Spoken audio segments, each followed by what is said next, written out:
So what's your take on Jesus then? Who is Jesus? Okay, fantastic. Is that a question you have as well? Yeah? What we think about Jesus? Okay, so the father, what's your name? Patrick. My name is Ishan. Nice to meet you, Patrick. So what we believe about Jesus is Jesus was a mighty messenger. He was definitely chosen by God. Keluarga ini sedang dilanda kebimbangan. Haruskah mengikuti Bibel atau Al-Qur'an?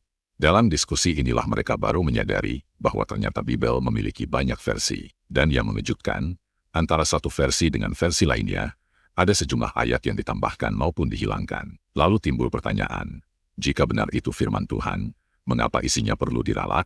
Bukankah ralat hanya dilakukan jika sebelumnya ada kekeliruan? This is the Son of God. This is the image. So who came up with this image? Who decided that the Bible that we need to follow today is the King James Version and not the New International Version, or not the English Standard Version, or the Revised Version, or the Ethiopian Version, or the Roman Catholic Version, or the Greek Version, or the Latin Vulgate of Jerome? Like which one? There's so many. And the thing is, you might be thinking, no, there's certain word choices and this and that. If you look at the King James Version, which a lot of people in the park, they'll bring, but you look at the New International Version, which the other half will follow, there'll be certain verses and chunks that have been taken out. For example, when Jesus said, let somebody who is sinless cast the first stone to the adulterous woman, that's been taken out. The Trinity verse that's in the King James Version, it's been taken out of the New International Version.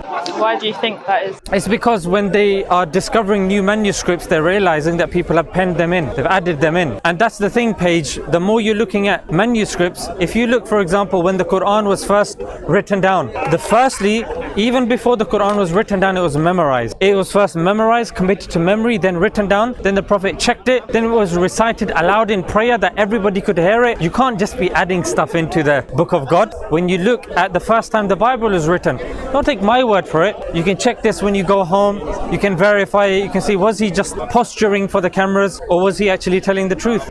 That when the Bible was first written down, they were not professional scribes, and they were writing down Greek, just not even the language of Jesus. Koine Greek. That was the first time the Bible was written down.